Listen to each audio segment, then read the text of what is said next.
Okay. Hello, everybody.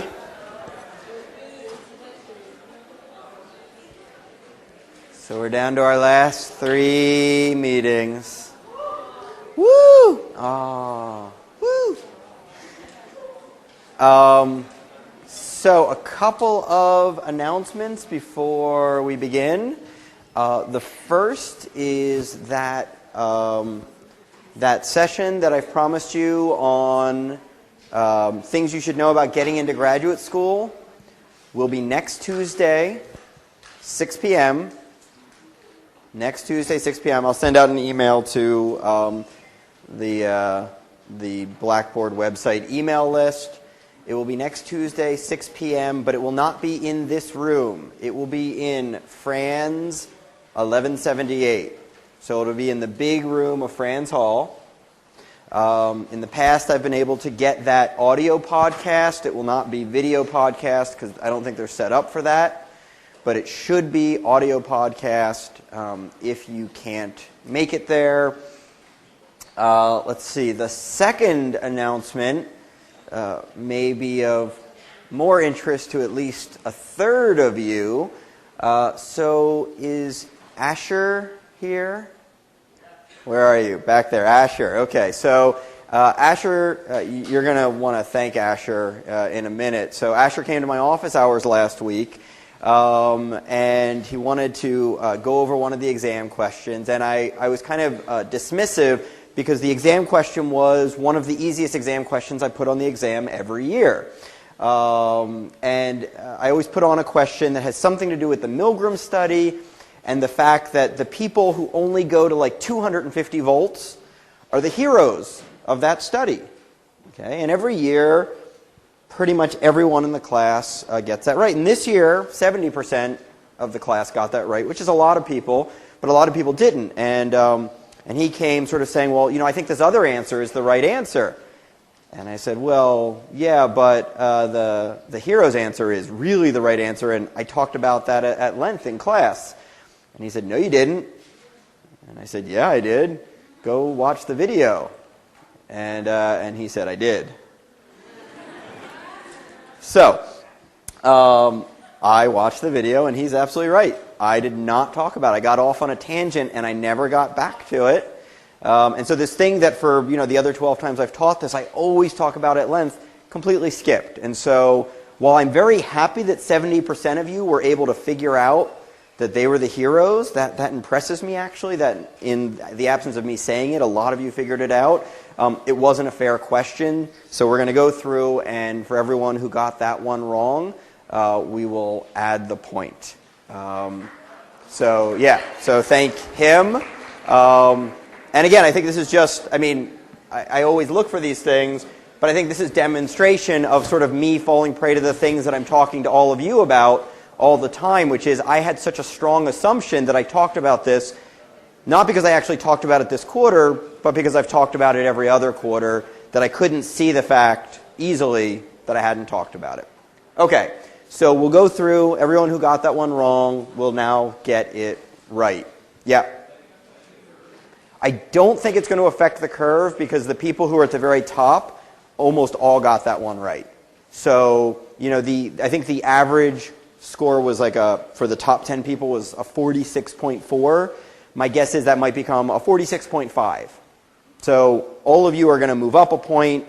No one who already got it right, I think, is going to be hurt by it. So I think it actually ends up benefiting everyone but me, who kind of looks like an idiot. So, but fair enough. That's why I'm up here. I'm assuming that's what the other question was too. That was nearby, because that's the only obvious other question to ask there. Okay, so we almost got to the end of attribution last time. But I want to make sure I go over these last 2 slides, just in case I put something on the exam about this. I would hate to have not spoken about it. We talked a lot about the fundamental attribution error last time. This ubiquitous error we make all the time, every day, everywhere we go. We're constantly assuming that people have the dispositions that would correspond to the behavior we see even when there's really good situational explanations for why anyone would engage in that behavior, why people who don't have the corresponding disposition would engage in that behavior. And there's no ambiguity. People make this error. Okay? So if it's so fundamental, if it happens all the time, okay, we can ask ourselves, why would we be built this way as human psychological beings? But perhaps more importantly, why hasn't the world gone to hell as a result? And of course, in many ways the world has gone to hell, but not because of this so much. There's other things that are at work there, like Wall Street and so on. But for our purposes, we make these mistakes about people all the time, and yet we seem to get by pretty much okay in our social lives. It doesn't seem to, really, really deeply get us into trouble in the same way where if there's like a fundamental error in the way they calculate stuff on like the particle collider or thing like that, it would like destroy the universe. Right? This doesn't seem to destroy even our personal universes. So Bill Swan, who did all that self-verification stuff I told you about a few lectures ago, he had this really important paper back in 1984 where he introduced this idea of circumscribed accuracy. Okay? And what he suggested is that it is true we make the fundamental attribution error, but because of a lot of other circumstances, it doesn't end up mattering that much. Okay? And he said there's sort of three key factors that prevent the fundamental attribution error from being really big problems in everyday life. So the first, and perhaps most important, I think it is the most important, is the fact that we tend to see people in the same situation again and again and again. Okay? So if you make a mistake about why someone behaved a certain way, you think it was their personality that led them to act that way, when in fact it was the situation. As long as you keep seeing them in the same situation, they're going to tend to keep acting in that way. So you might be wrong about why they behave the way they did, but if you want to predict how they're going to behave in that same situation in the future, you're probably going to get that part right. So you're going to be able to predict their future behavior even if you're wrong about why they behave that way. So, imagine that there's some restaurant that you go to frequently, and every time you go there, there's the same waiter. So, my wife and I go to the restaurant Oris at least once a month. We love this restaurant, but the unusual thing is we always have the same waiter. We've probably been there 25 times and have had the same waiter 22 of those 25 times. Okay? And so, there's a script of what happens in the restaurant.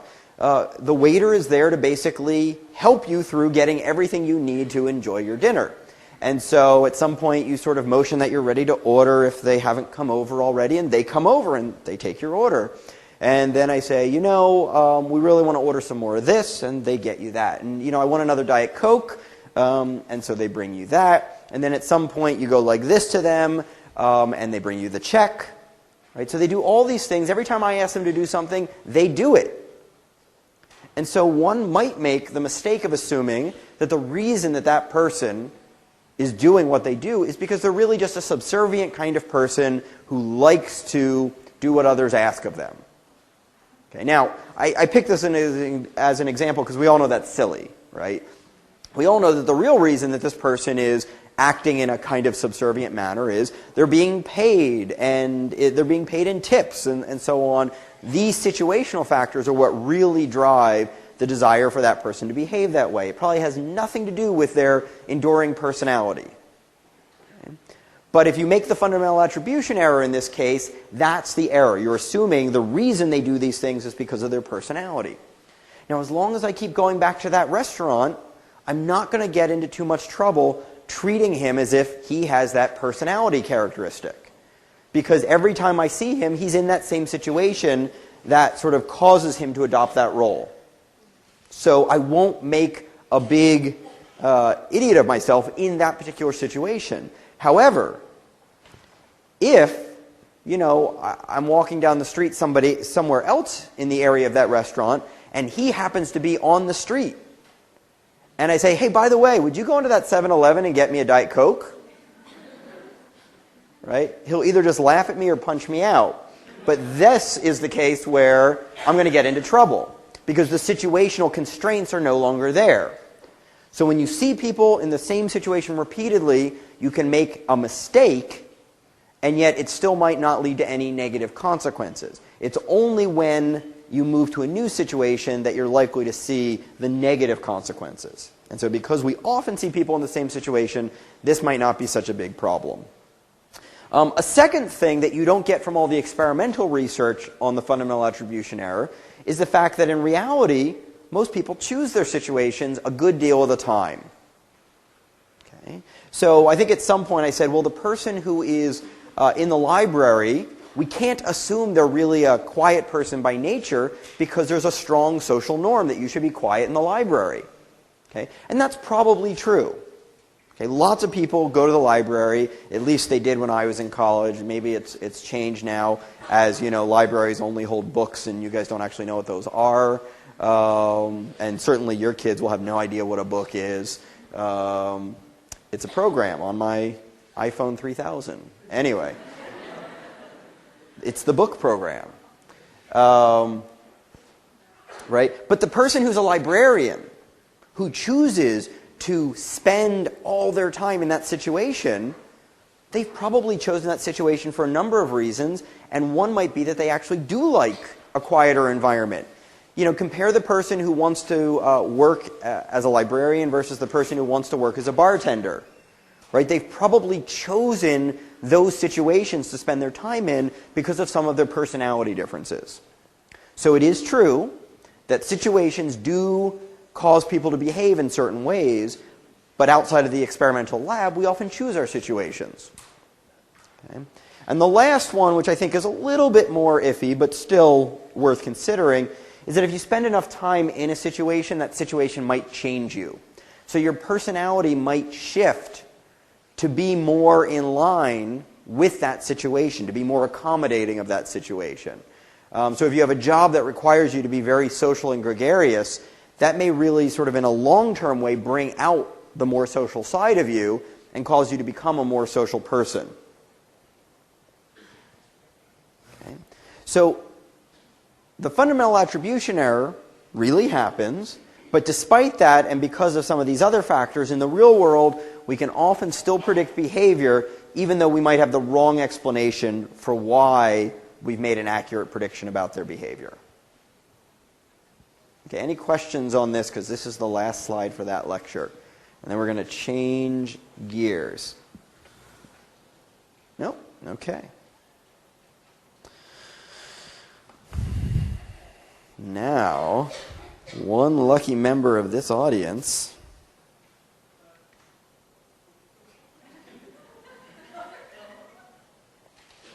did I say something funny yet? He's going to walk away with this $10 bill. Woo! It's a real $10 bill.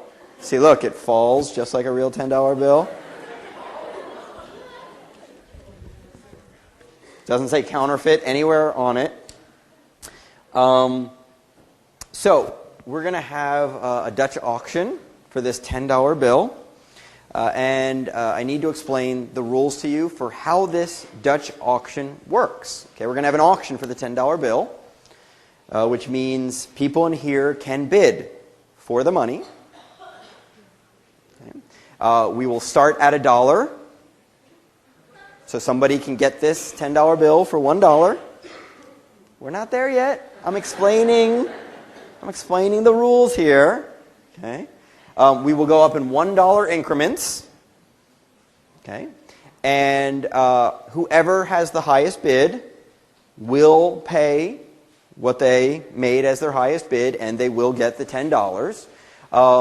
Now, you might think, is he allowed to do this?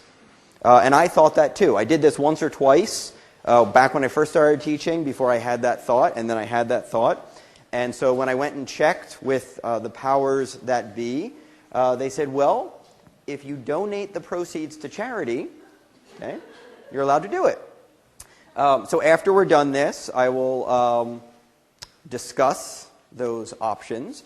But the money will not go directly to me, so I'm not doing anything that benefits me personally in this case.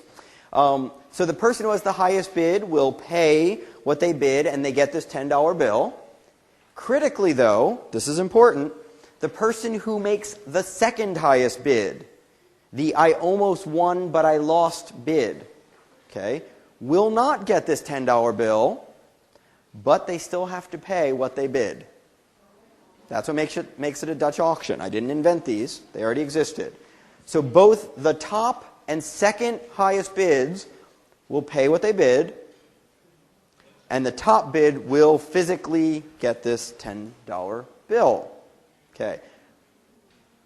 Now, are there questions from people who have not been in a Dutch auction before? Okay, so let's start at $1. Who would like to bid $1? Okay, this is the first hand I saw go up. Okay, we have a bid for $1 for this $10 bill. Okay, would someone like to bid $2? $2? Okay, so we have a $2 bid for this $10 bill. Would someone like to bid $3? We'll go back to you. $3. Would someone like to bid $4? Okay, the first hand I saw was that woman back there. Yep. So, okay, so $4 bid there. Would someone like to bid $5? $5? Okay, $6? Okay, guy back there, very excited. Good, got him. $7 bid for this. Okay, that's the first one I saw. Okay, so we have a $7 bid for this $10. $8 bid. Okay, woman in the black there. $9 bid. Okay, back there. $10 bid for this $10 bill. That guy back there. Okay. So, we now have a $10 bid for this $10 bill. I will now do the unthinkable. Would anyone like to bid $11 for this $10 bill? Now, okay, in the black there. Okay. So we have an $11 bid for our $10 bill. Would anyone like to bid $12? Now, I need to point out that you have made an $11 bid, and in the blue shirt back there, back here, oh yeah, you made the $10 bid, correct? In the blue shirt? Okay. So, if we leave it here, you will pay $10, you will pay $11, and you'll get the $10 bill. And you will not get anything. So, would you like to bid $12 to get the $10 bill? Where's the person? Raise your hand if you keep saying yeah. So it's you. You made, sorry, I was looking at the wrong person. Okay, so you want to bid $12 for the $10 bill. So, does anyone want to bid $13 for this $10 bill? I need to see a hand raised. Would anyone like to bid $13 for this $10 bill? What? I need to see a hand raised. I can't just hear. There's 350 of you. Yeah, doesn't get me anywhere. Can I see a hand for 13? No questions. You can bid. Trust me, you just want to listen now. You just want to stop and listen. You can. We'll talk after.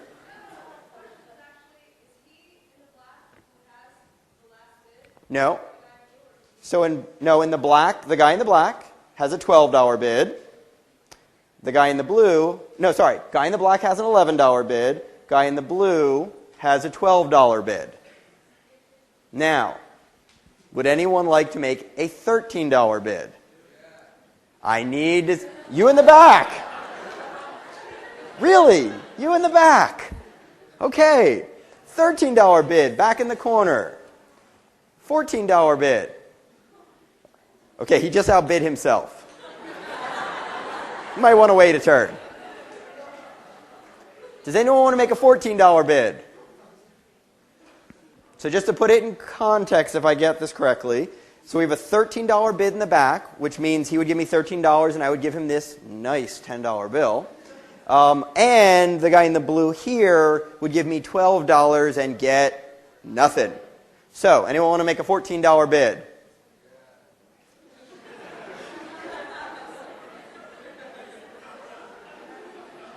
Okay, he's still trying to outbid himself in the back. You have the high... Oh, so she's really the one with the bid, is what you're saying. So you're representing her. So you're not bidding against each other. You are one unit. You're a social psychological organism sharing, diffusing the responsibility for this decision that you've made to bid now $13. So you too have the $13 bid. That's one bid. So, blue sweatshirt, $14 for $10 or $12 for nothing?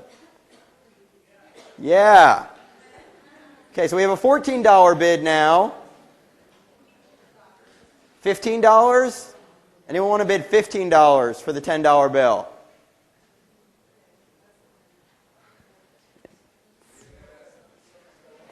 Yeah, we have a $14 bid now. So do you want to make a $15 bid to keep up? What? So the blue sweatshirt, what's your name? Sorry? Rupert. And in the back, what are your names? What's that? Jessica. Jessica. You work out a lot, Jessica. Okay, we have Jessica and Rupert. Rupert now has a $14 bid to become the owner of this nice, shiny $10 bill. And Jessica has a $13 bid to become the owner of nothing. So, I'll just ask the appropriate person. Jessica, would you like to make a $15 bid? Yes, you would. Rupert? 16? Yeah, of course. Jessica? 17? 17? Rupert? 18? Jessica? 19? Absolutely. Rupert, 20?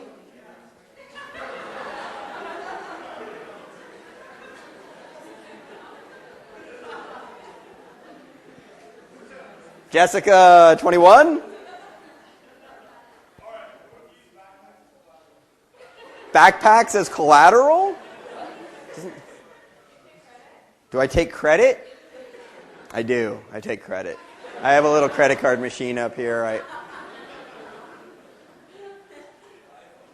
don't like the way this is going. I'm just going to cancel this altogether.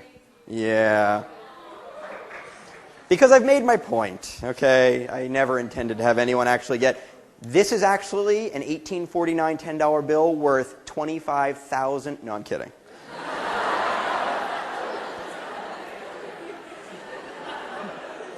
Okay. Okay, so what was going on there? We just had people bidding $20 for $10 bills. I know the investment climate isn't so good these days, but that is not a good investment. Right, what's going on here? What were the two of you thinking about?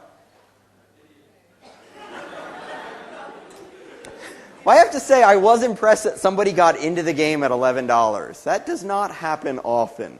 Typically what happens is people get into the game at $3, $4, $5, and then they get sucked into the game. Right? They get sucked into the game because now you're considering getting $7 that you pay if you lose, and the other person paying $8, which means they'll actually make $2. So the thing is that you stop thinking about how is this actually going to play out for me, and you think about how am I going to do relative to that other person. Because at $20, you guys have both lost. Right? Whichever one of you gets the money just lost less. Because in both cases, you're paying a lot of money for nothing, essentially. Okay? And there's nothing special or unique about them. I do this every year, and sometimes it moves faster, so I let it go longer. I've had it go up over $50. Yeah, I've had it go over $50, and It's because at every moment, it's just like the Milgram study. At each moment, you're not evaluating, does this make sense in and of itself? You're evaluating it in comparison to something else. And so going up $1, or in this case $2, to make sure that you get versus don't get the $10 always seems like a good idea in the moment. But it doesn't take into account the fact that the other person's thinking the exact same way. Okay? So we think from sort of a bad perspective in order to make sense of what's going on here, and we focus more essentially on beating the other person than we do on the best solution. Now, when we were at, say, the highest bid was at $15. Okay, highest bid is at $15, and somebody else is at $14. The person at $14 is motivated to up the bid, because they don't want to pay $14 for nothing. What should they have bid? Anyone know? There's one right exact answer. If the bid is at $15, no, but that's close. 25. Okay. If you bid exactly $10 higher than the other person, now you've matched your outcomes. You're both going to lose exactly the same money, which means there's no longer an incentive for that person to outbid you. Okay. But 23 was a really good guess. That was very close.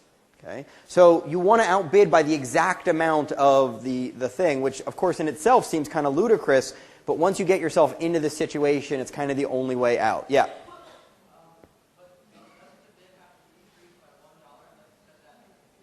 I said I was going to increase the bids by $1, but you can always go higher. You've seen auctions in the movies, right? $1, $2, $1 million to the man in the hat with the glasses on in the back of the room, right? The other thing is they never talk to each other, right? They could have looked at each other and said, we're kind of in this screwed up mess. What are we going to do here? Right? Because they didn't know I was going to stop. But nobody ever talks to each other. Why? Because they are adversaries. But they're not, right? They're in this losing spiral together. Okay. Let's move on to the next demonstration. There's 3 demonstrations to start this, and in some ways they're just too much fun, so I take my time with them. My magic trick. It's not really mine, but it'll be mine for the next moment. And if you know this, as with all magic tricks, don't shout out the answer, because then you're just that lousy person who ruins it for everyone else. But if you don't know, please play along.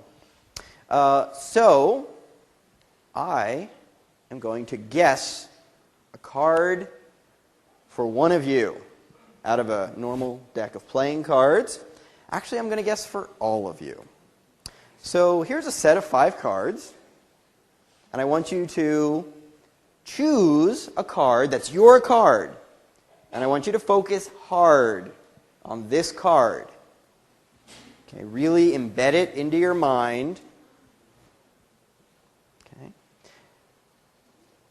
And I'm going to make that card disappear.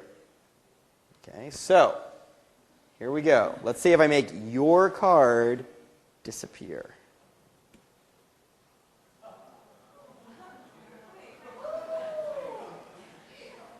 Now, for people who don't know, don't say. For people who've played it. For all the people saying, what? Oh, huh?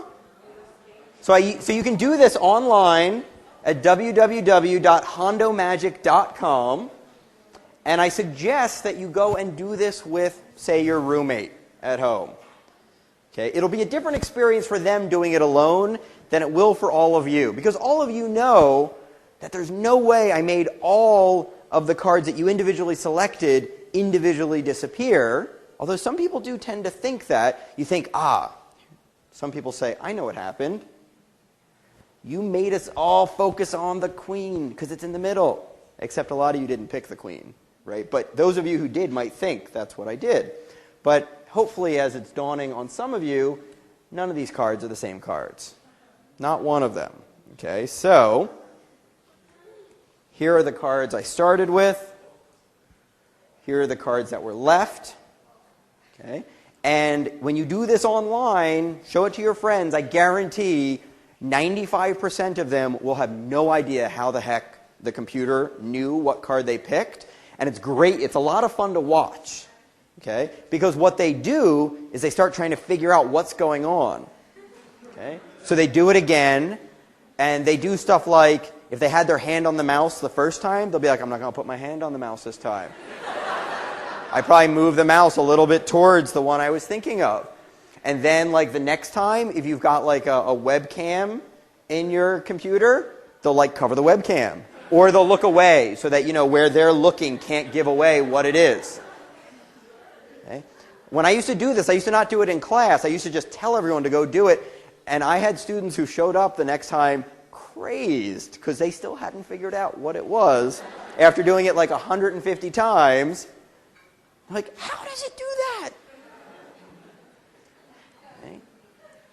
Now, you think of different things when you're in a large group like this, but when you're alone, what's amazing is that it doesn't occur to most people most of the time that just all the cards are different. There's just enough similarity in the distribution of what the cards are in terms of their rank, in terms of their suit, that you just sort of assume that the card trick is playing by the rules. But card tricks never play by the rules. Okay? And so you're making a decision.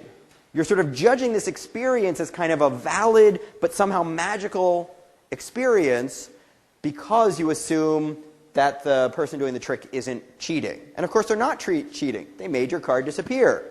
They just made everyone else's card disappear too. Okay, last demonstration.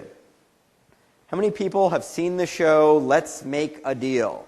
It's such an old show, like me and 5 other people in here. Okay, good. So, Let's Make a Deal was a show back, I guess, in like the 70s primarily. And it was such a weird, it was a game show. And everybody came to the game show basically dressed for Halloween. They came in these like homemade, goofy costumes.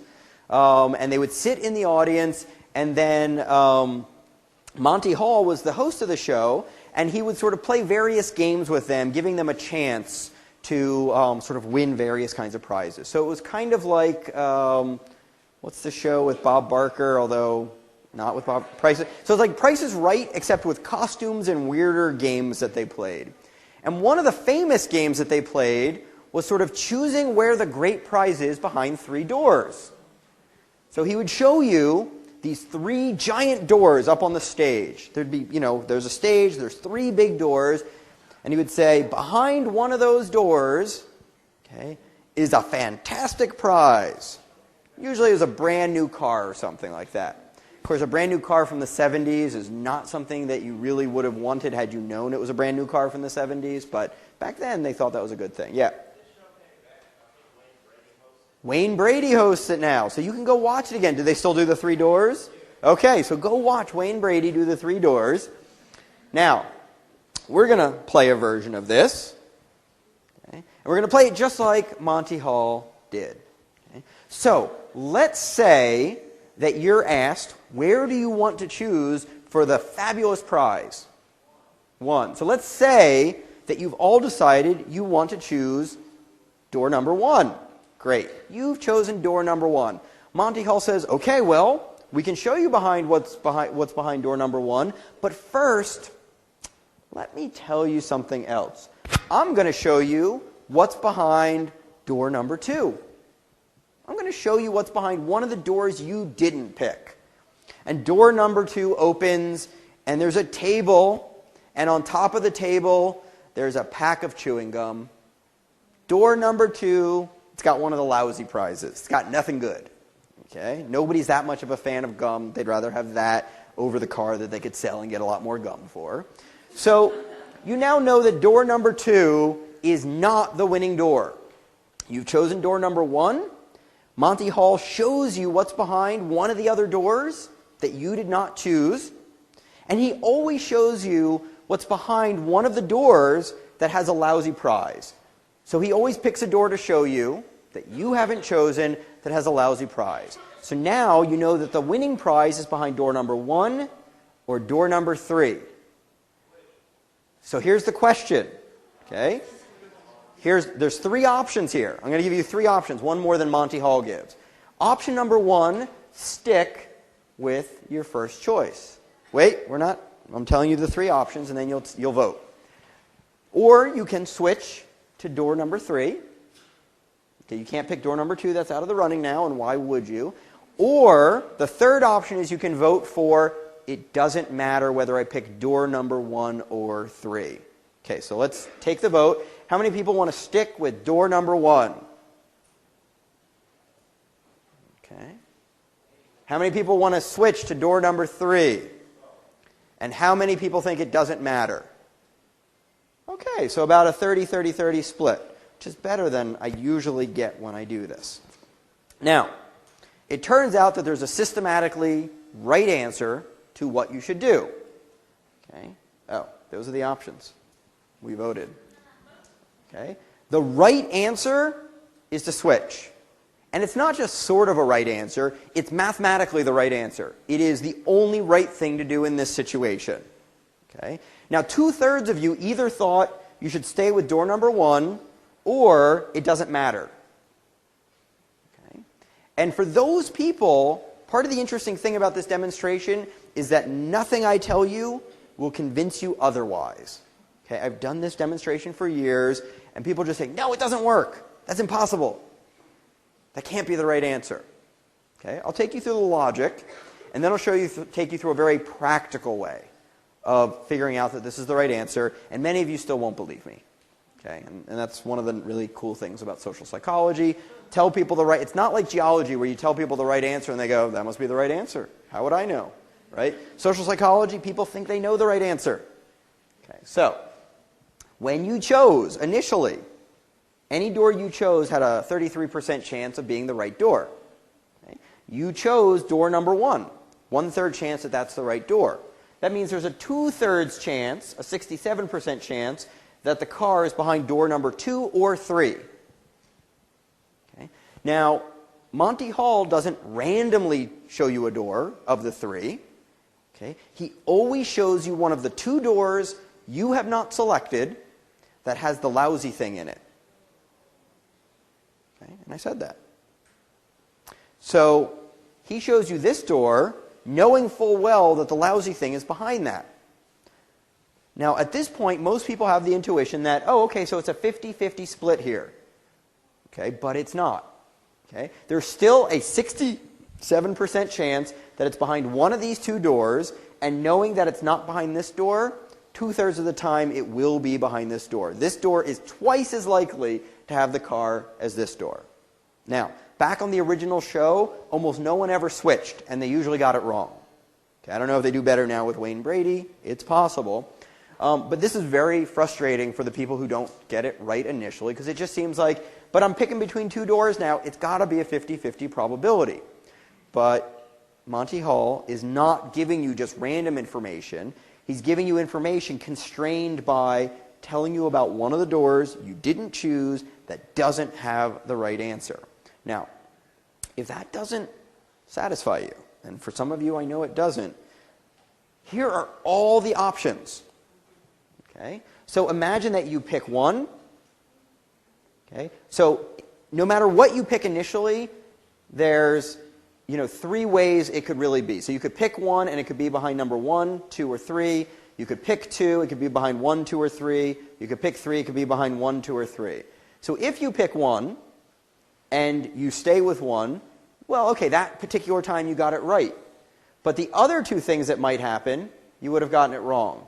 And it turns out that out of the 9 different combinations, staying on the one you picked initially only gets you the right answer 1/3 of the time. And it gets you the wrong answer 2/3 of the time.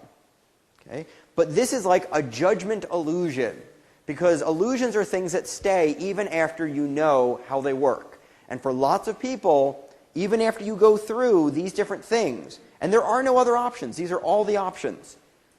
Right? There are still people who are right now thinking, it's still 50-50. I don't buy it. Okay? Because that happens every year.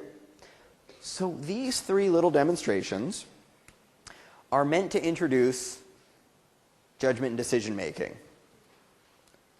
or how poor our judgment and decision making can be. Now, I talk about this in social psychology because much of what we do socially is making judgments and decisions about ourselves and other people. So the fundamental attribution error is a judgment about another person that is inaccurate. Okay? When stereotypes, which we'll get to in the next lecture, are misapplied, okay, that is an inaccurate judgment.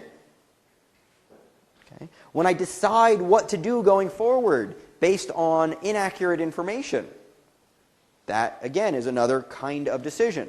So what I want to do is, rather than just focusing on the social level, is talk about some more basic ways in which our judgment and decision-making tends to be sort of flawed or biased. And these basic level biases that we have in our judgments and decision-making can help us to understand why the social varieties of biases occur. So the idea is that some of the things that occur for us in our social thinking may simply be a result of the fact of the way that we sort of make sense of information in general, even when it's not social.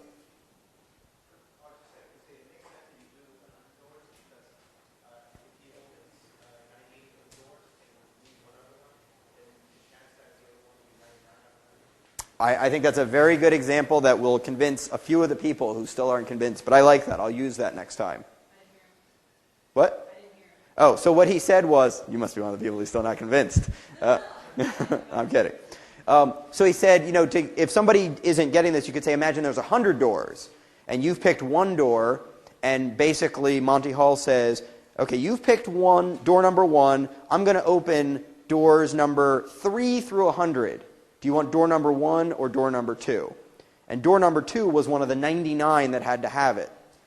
So yeah, that's, I think, a really good example. Howard. He's the guy with the fake name, but now I know his real name. Okay. Good example. Okay, so let's go through so almost everything I'm going to tell you for the rest of lecture today comes from Danny Kahneman and Amos Tversky. They are simultaneously cognitive psychologists, economists. Danny Kahneman's job now is in public policy at Princeton. Danny Kahneman got the Nobel Prize in economics probably 4 years ago. But he's trained as a psychologist. Amos Tversky, who passed away, would have gotten the Nobel Prize with him, but they don't give it posthumously. Almost everything I'm going to tell you about comes from Kahneman and Tversky, Tversky and Kahneman. They are the most successful research duo, I think, in the history of psychology, and Kahneman's still going. So in this first one, imagine that you've been told that an earthquake is about to hit UCLA, and we have very good information to indicate that it's going to kill 600 students. Okay, no one in this classroom. 600 students. Okay, 2 plans have been proposed by the regents. We don't trust them. Okay, 2 plans have been proposed by somebody you trust in the university. Okay, if program A is adopted, 200 people will be saved. If program B is adopted, there's a 1/3 chance that 600 people will be saved, and a 2/3 chance that no one will be saved. Okay. How many people want option A? Raise your hand if you want option A. Raise your hand if you want option B. Okay. More on option A, but not so unevenly split. In the lab, 72% of people say, I want 200 people to be saved. Guaranteed. Now, they asked another question.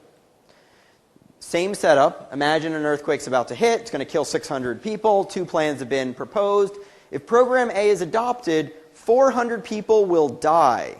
If program B is adopted, there is a 1/3 chance that no one will die and a 2/3 chance that 600 people will die.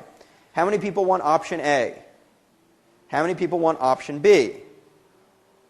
Okay. Most of you just don't raise your hands. You're busy writing. I'm sure that's what it is. Okay. Here, 78% of people choose option B. Okay. Now, this again is a situation where you're getting to see both of the message framings. Okay. So it's easier to figure out what's going on here. But the key thing is that these 2 questions are identical. Right? In both cases, if program A is adopted, 200 people will live. 400 people will die, guaranteed, no risk. This is what will happen. And in option B, there's sort of a risky outcome that involves a 1/3 chance that everyone will live and a 2/3 chance that everyone will die. But depending on whether you use it in terms of the language of saving people's lives or thinking about the people who will die, the loss that will occur, people make very, very different decisions here. Okay? And so this is why these slides are all titled Gains and Losses. Okay? So both problems are objectively the same, but when we think of gains, we are what's called risk averse. Okay? So when we think about the lives that could be saved, we want the sure thing of the 200 lives being saved. Okay? But when it comes to losses, or more specifically preventing losses, thinking about preventing losses, we are risk-seeking. So we will go out of our way to have the opportunity to lose nothing over a sure thing of losing 200, losing 400. Okay? So the questions are identical. The only way they vary is whether or not they're framed in terms of their gains or their losses. But mathematically, there is no difference, which means logically, your answer should be identical to the two. You should always choose option A or always choose option B. And even if you chose the same option each time, or even if you didn't put your hand up either time, my guess is you had a different feeling reading the statements in the gain writing form than in the loss format. Right? So I think most people have a sense of like, oh, that first option feels different when it's 200 people will be saved versus 400 people will die. That feels different. Okay? Now, in my typical lecture on this, I spend about a half hour after this talking about Kahneman and Tversky's prospect theory.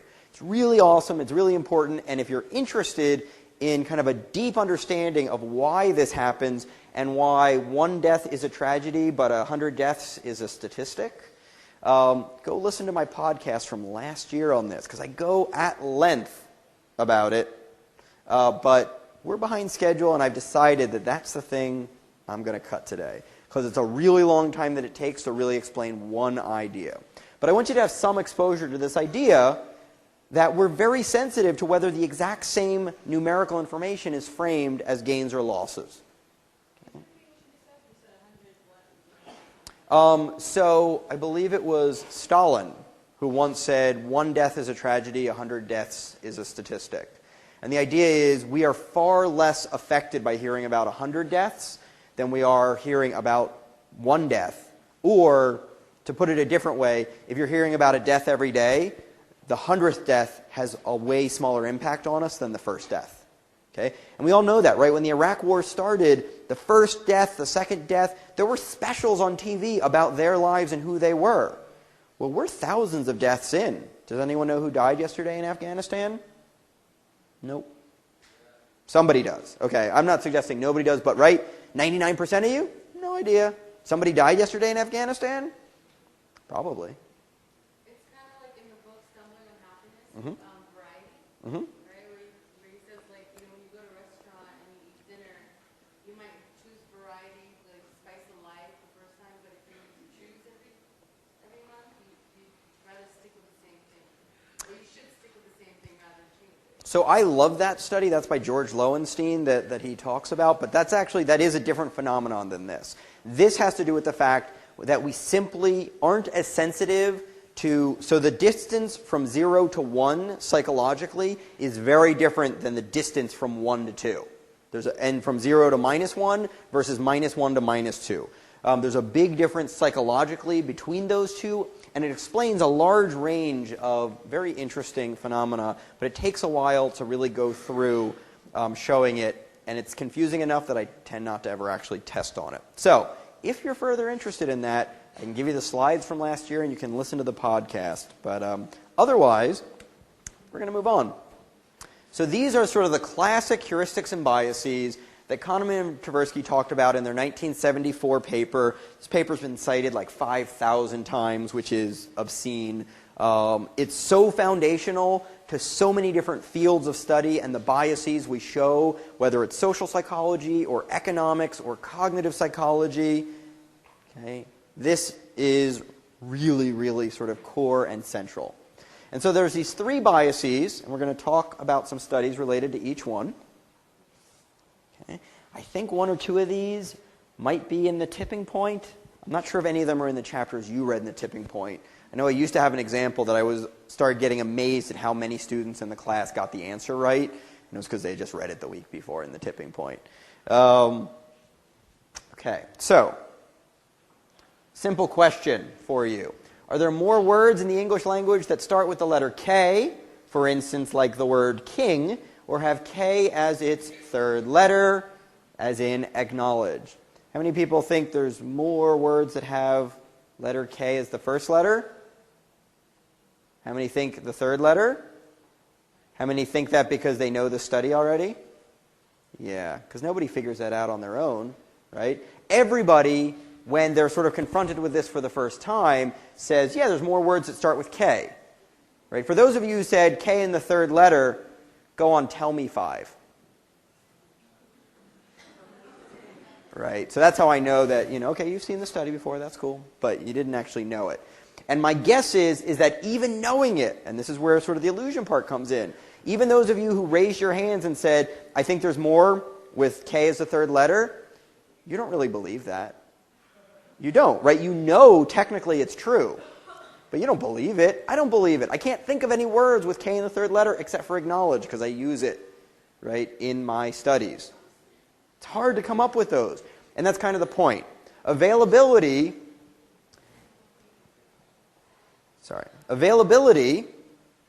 has to do with the fact that we sort of go into our head and say, okay, let me try to think of some words that have each of these two characteristics.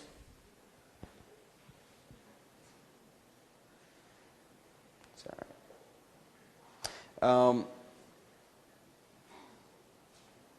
so we sample what we can come up with in our mind, but it turns out it's a heck of a lot easier to come up with words that start with K because there's an easy procedure for doing that.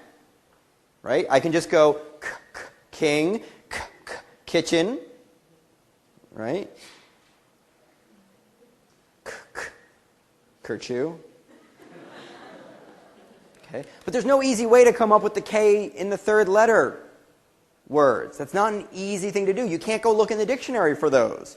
Right? In a sense, you're kind of looking in the dictionary of your mind, but there's no way of indexing what's in your mind easily for K with the third letter.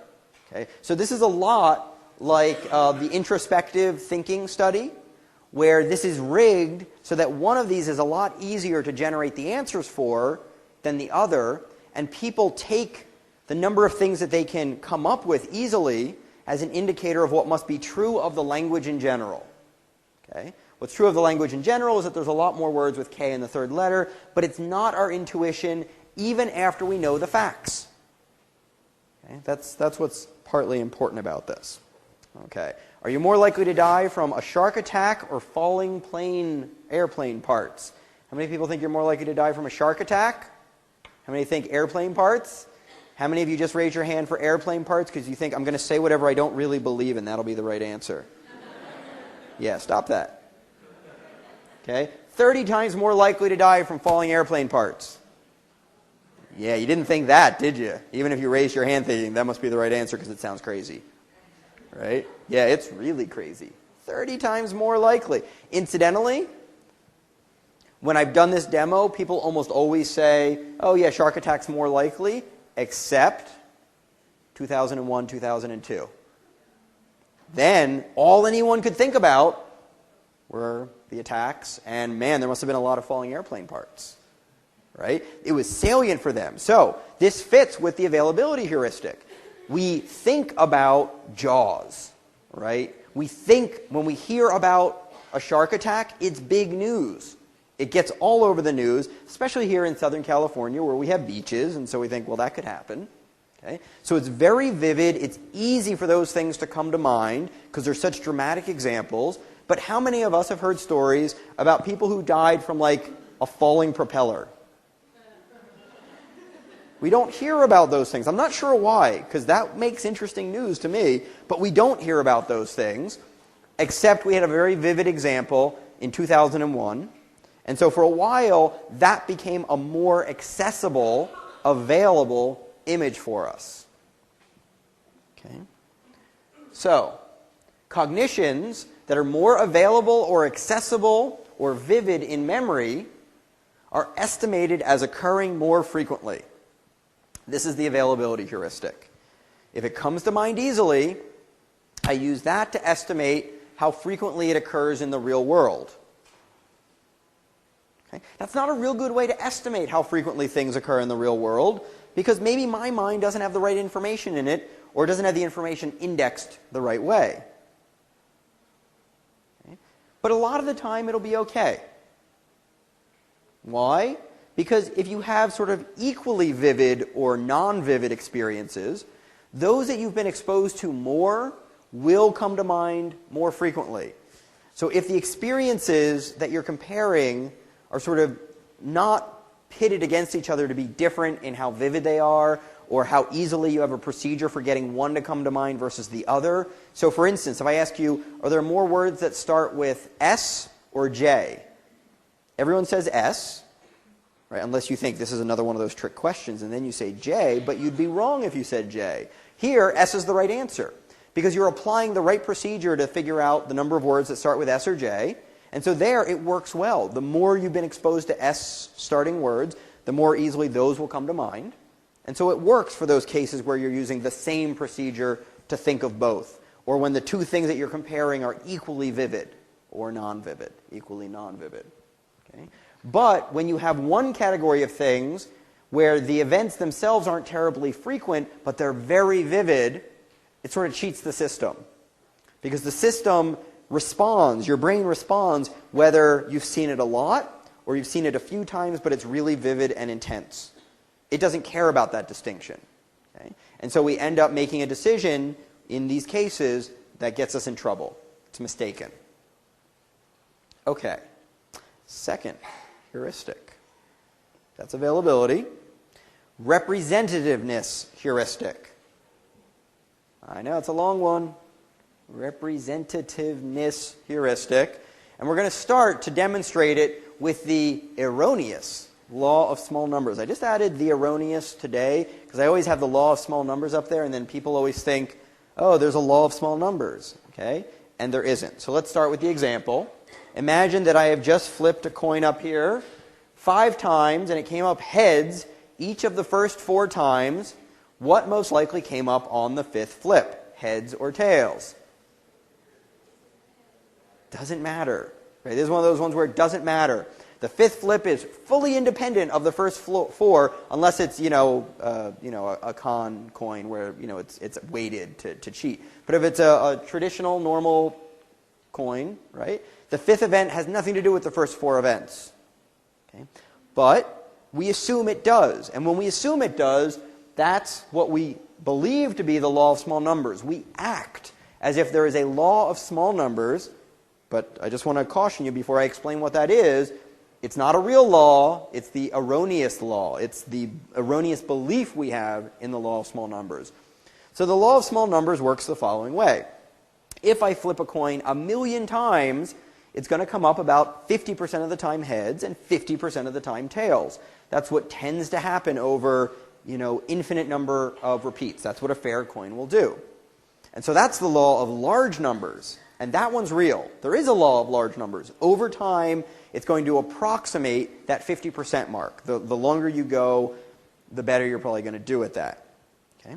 But we tend to assume that there's a law of small numbers, where even in the few trials, we expect to see a pattern that is representative of what we think randomness should look like.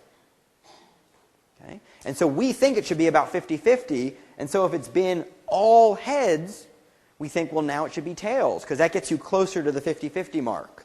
And so it's time for this pattern to move towards the 50-50 mark.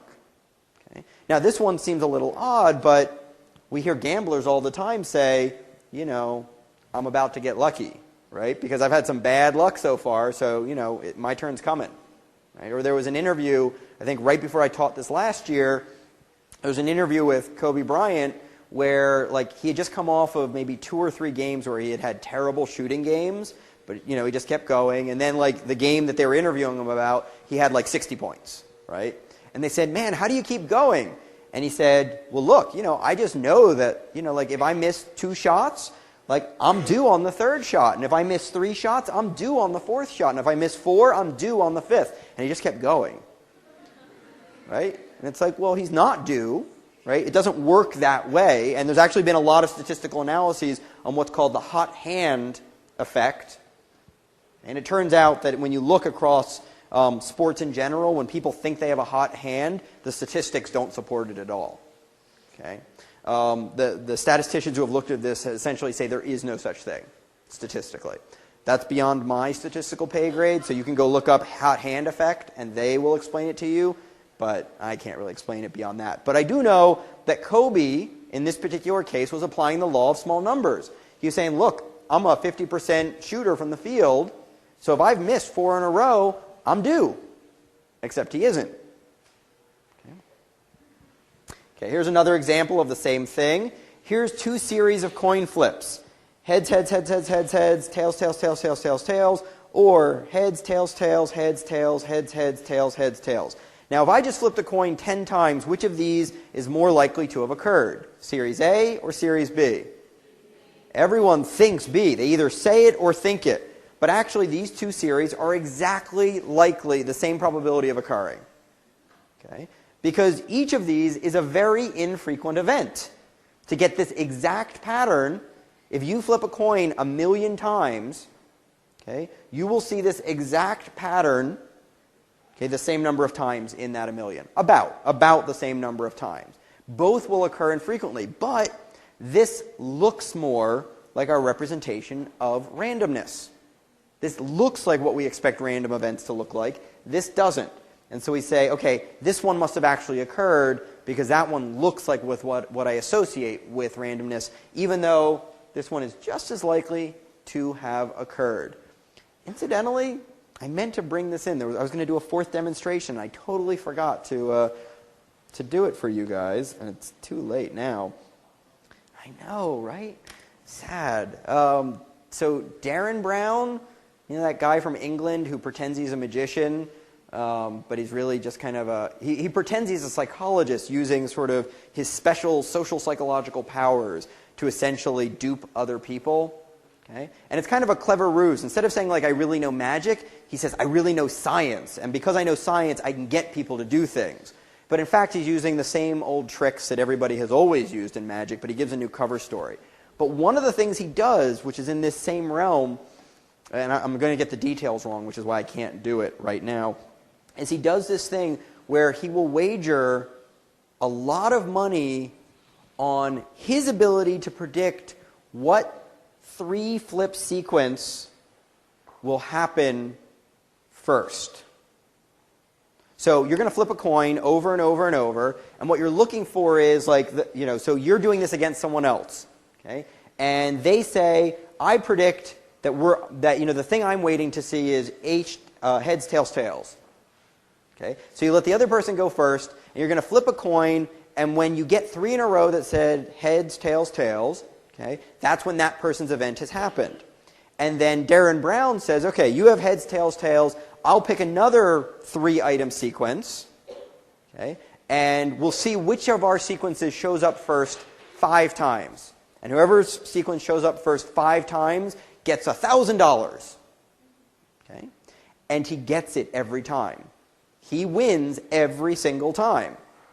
Okay? And it's another sort of cool, I think it's called the penny ante trick or something like that. But the key thing is that, I should just send you the video link. But essentially, as long as you predict something like, I forget exactly what it is, but maybe like THT, you predict something that's based on what the other person says first, unless that person's thing comes up as the very first 3 coin flips, yours always has to come up first. And I'll send you the video, and maybe I'll explain it next time. It'll make more sense. But the first time I saw it, I was like, how the hell did he do that? And he did it again and again and again, and you can do it to anyone you want, and it never fails. Okay? It's pretty crazy. All right, let's move on. That really was an unnecessary tangent. Okay. Okay, for this next one, I'm not going to take you through the closing your eyes, but I'm going to show you the way this actually works. So imagine that we tell one group of people that they're going to hear about a person, and that person that they're going to see described has been drawn from kind of a bucket of little descriptions, and in that bucket there are descriptions of 80 lawyers and descriptions of 20 engineers. Okay?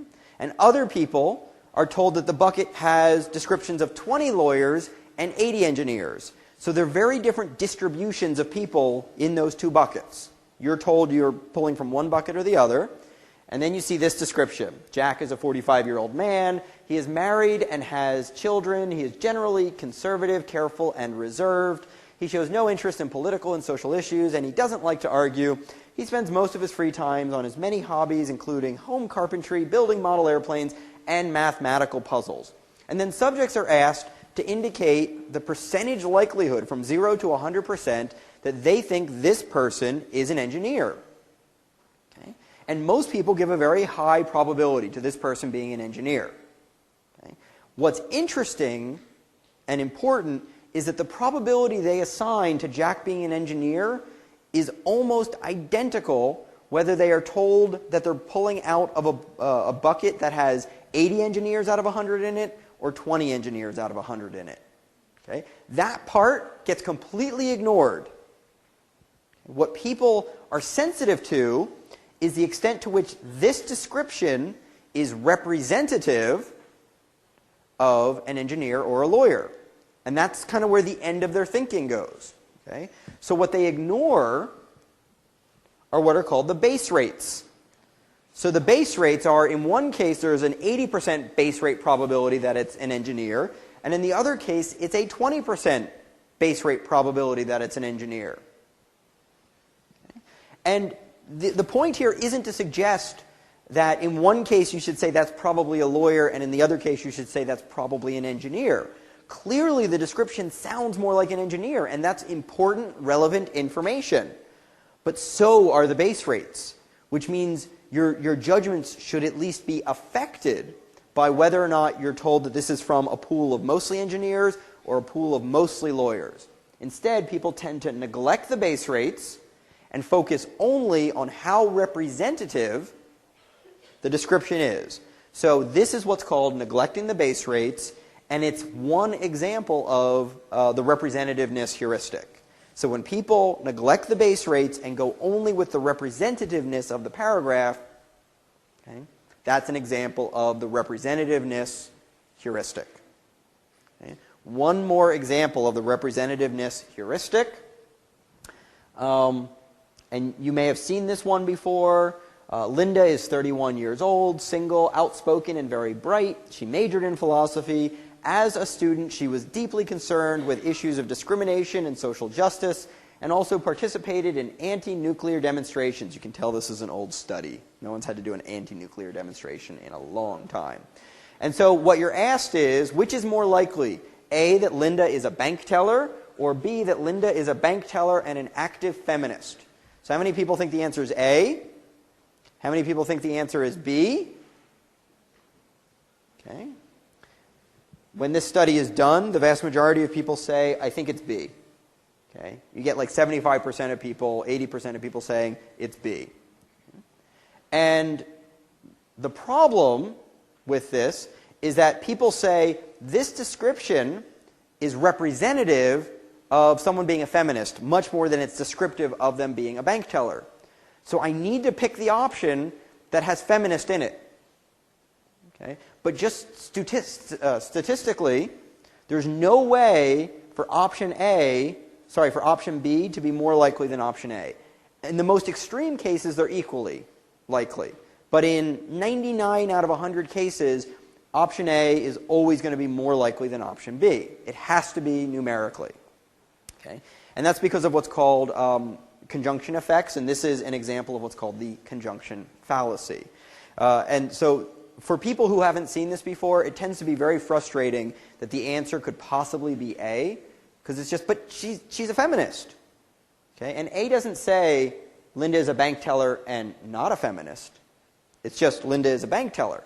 And Linda being a bank teller has to be at least as likely and probably more likely than Linda being a bank teller and an active feminist. One way to sort of understand this is imagine that two people flip a coin. What's the likelihood that person A gets heads? 50%. Likelihood that person B gets heads? 50%. Likelihood that they both get heads? 25%. Okay? So the conjunction of two events is always less probable, or at most equally probable, as any of the two events alone, because the way you get the conjunctive probability that A and B both happen is by multiplying the probability of each together. So if we imagine that there's a 90% chance that Linda's a feminist and only a 10% chance that she's a bank teller, the likelihood that Linda is a bank teller and a feminist is 9%, because it would be 10% times 90%. Okay? So, even if you got this one right, and to this day I still have some of the same emotional response myself, it doesn't feel right. Right? Intuitively, it feels like B was the right answer, even if logically we know A was the right answer. So, those are all instances of the representativeness heuristic. Okay?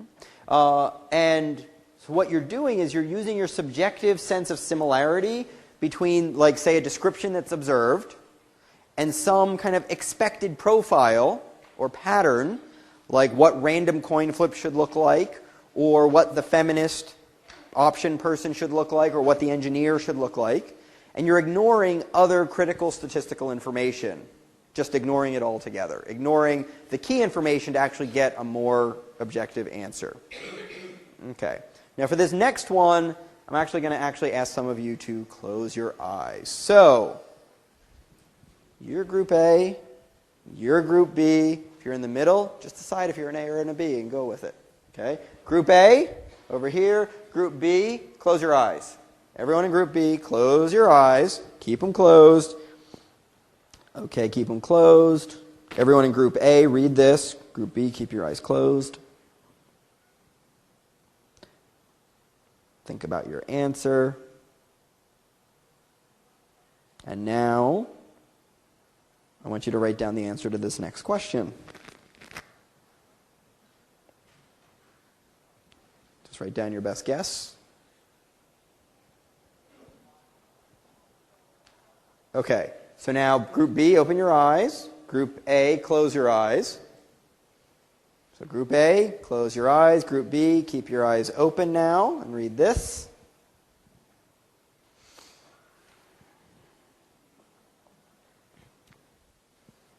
Okay, and now I want you to write down the answer to the following question.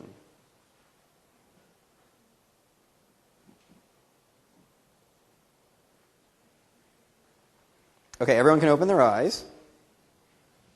Okay, so how many people said that the Mississippi River, when they wrote down their answer, is under, let's say, under 1,700 miles? Raise your hand if you answered that the Mississippi River is less than 1,700 miles long.